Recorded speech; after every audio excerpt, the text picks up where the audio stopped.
जैसे ही मैं संध्या वंदन करके निवृत्त हुआ, खड़ा हुआ, तो एक माँ नदी में कुछ कर रही थी। जैसे ही वो माँ नदी से बाहर आई तो मैंने कहा, माँ आप उस नदी में क्या कर रही हैं?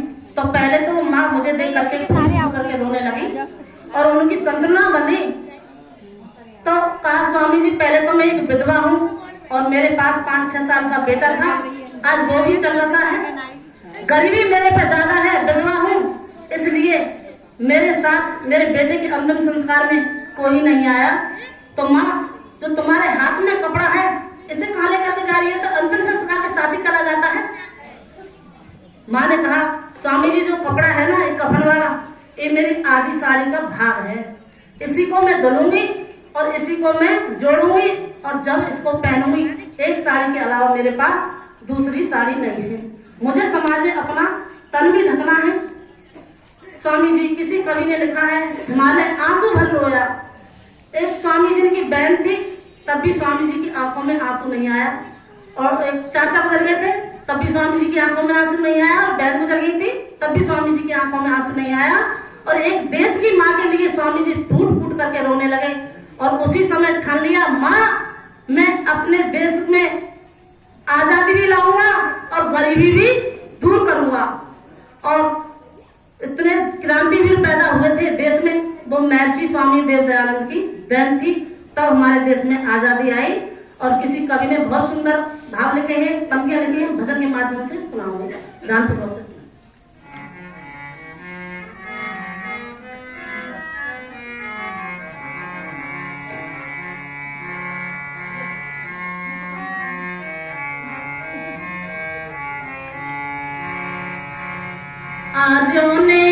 आर्यों ने देश जगाया है, कोई माने चाहे ना।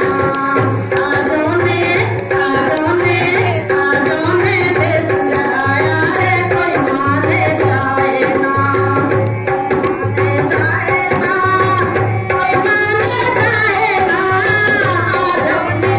आर्यों ने देश जगाया है, कोई माने चाहे ना।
पत्नी